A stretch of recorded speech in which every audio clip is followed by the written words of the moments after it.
United We Stand Maite Ekoi Punsin Si WhatsApp Group Ki Thomisna Chahi Sige January Kuntrada Kadang Banda Kukim Litens na Kablakpa Nongmaina Yet Thangba Khongda Pan Batage Rims Talayan Chatharakiba Wangjam because 𝐶 East District Irilbo Majahal Dalaiba Yumda Chatuna Selgi Mateng Pankray because Sayang March Taruktaki Makataba treatment kitama Guwahati da Puduna Layang Luragani Habagi Pau Tabatage Ngasi mahaki yumda chatuna lupa lising tarani toyki mateng pangkibani hare. Ngasi tengbang kongjut adu group asige advisor amasu oriba social worker wahengbang bullet alias Roji na luchengke. Kongjut adu da group asige chief advisor KK wahengbang mamadi Suresh Khangembam, Khoimu Thongnawjong wahengbang Prafulo, Vijen Nongthombam, Yaifaba Leo, Rakesh Narem na chingba group asige member kana serve kyake. Tengbang Seladu Group asige General Fund dagi lupa lising tara amani January kuntragi kadangban thodokta lekhidraba Palace Compound dagi athoba 𝐌𝐶𝐈𝐊𝐾𝐒 pokminaba mayamba Vijen Nongthobam na lupa lising ani hapirakpa senfam kapun silaga punna lupa lising tarani thoi ase because ki apokpi mamada khutsinakibani hare.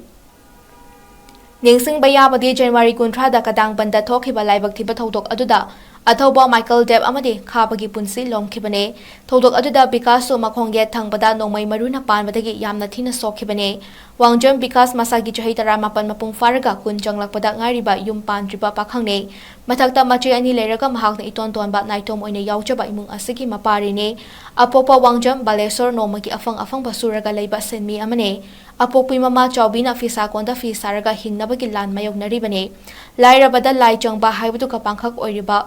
oiraba because ki imune yumlai kare onthokna fibam chatan leiriba because tha ama hena Rims Hospital da laying chatharam laba matung makata ba treatment ki damak hayeng asi Guwahati chatuna laying chatharu gadore hingbada ka hena waraba because ki imung asla laingak amadi miyam na mateng panghaning bagi apamba because ki apokpi mama amadi laikai gi miyam na phongdorakle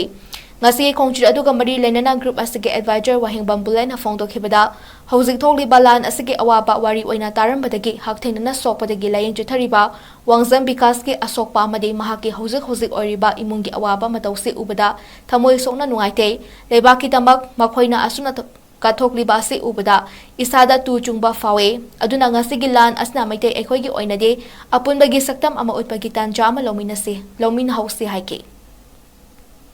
Di wari wini sum daram badagi mini khum sumaina lebaki mata sokpa mo urakanda masi di moine tawi bisi khoi tu chung mo phaw adu phaw isengna aduna sigi lan si dai khoi gi meitei gi di apun bagi saktam mo utpagi tanja si hangai dam tang oina khoi si apun bagi saktam chu lo si habuduni aina miyam ni mang thandani bisi si laksari bisi sengna khoi da naw si asang ba loina mak khoi ne loina mak to ba ngamjadraga su khoi pangi ba sumaina dai organizing natraga visual singna khoi gi soi ba natraga Ana biawi bersingsi, mungkin panggilan si hari wakil orang dalam dari sini.